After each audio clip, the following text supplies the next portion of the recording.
Remembering the dead is a human trait to show them love and respect, but sometimes people die without an identity, nothing to connect them with a life once lived. Our Chip Brewster has this Fox 6 exclusive on what happens when a body is found and no one is there to claim them. It's a fact of life. Death is unavoidable. Once you die, the decomposition process starts right away, the cellular breakdown.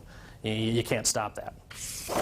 Michael Simley knows this well. He works for the Milwaukee County Medical Examiner's Office as a forensic investigator. It's his job to figure out who a person is after they've passed away.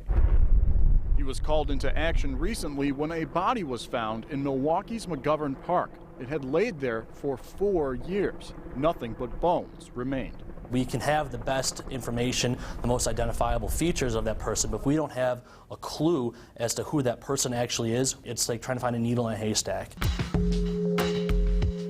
Every time someone dies, investigators take similar steps to ID the person. Usually it's fairly easy. Often they're in a hospital or care facility with well-kept records. However, like the McGovern Park situation, that's not always the case. Let's say we do find a body that's heavily decomposed, skeletonized. The main thing we do is try to find an identification right off the bat. And so we'll look, in their pockets, see if there's any IDs, any other type of papers to give them a name. When that doesn't work, everything around the body is taken into account. Clothing, jewelry this person may have on. We use everything to try to get an identification on these people. Bring the bodies over here. If their identity remains a mystery, the information is eventually passed on to the public. Investigators hope items like this jewelry found at McGovern Park will catch someone's eye. Luckily, the day after Fox 6 shared these findings with the community, the man's family came forward. Jeffrey Avery regained his name. His memory now carries on with his loved ones. Not everyone is so lucky. In the back of their head, they're always wondering kind of what happened to, their loved one. And hopefully with this website, we can get them identified.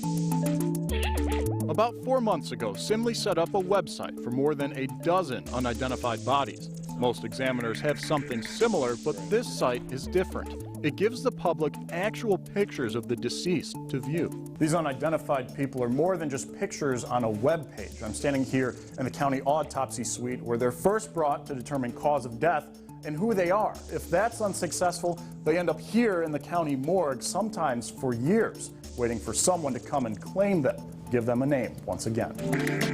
That's the whole reason why we're doing this, is to bring someone their identity back and to bring closure to family, friends, and loved ones of this individual. 17 adults and children are listed on the county site.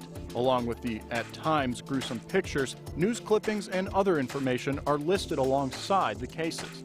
Whenever an unidentified body is found, traffic picks up on the site and Simley gets a few more possible leads. Days following after the body was found, we did get a lot of calls. Simley tells Fox 6, thanks to the tips resulting from the website, he's close to solving the identity of one case. However, the same methods he used may not work a second time. You can have a template for any type of case, but every case is unique and it can throw you one way or another. The medical examiner can only fight decomposition for so long. Eventually, the long-term unidentified end up here, buried at a county cemetery. No name, no family, not even a marker to tell us where they lay. However, they're not forgotten. The ME's office says they'll continue as long as it takes to search for their identities. In Milwaukee County, Chip Brewster, Fox 6 News. And if you'd like to see the full website listing Milwaukee County's unidentified, head to fox6now.com. When you're there, click on links. A forewarning, the photos are graphic and can be disturbing. We had Vince at the top of the show telling us about today. Time now to look forward to the rest of the week. Yes, and improvements. It's going to dry out, and we'll get a chance to see some sunshine as the week goes on, so much better. It's a little cool out there and certainly damp with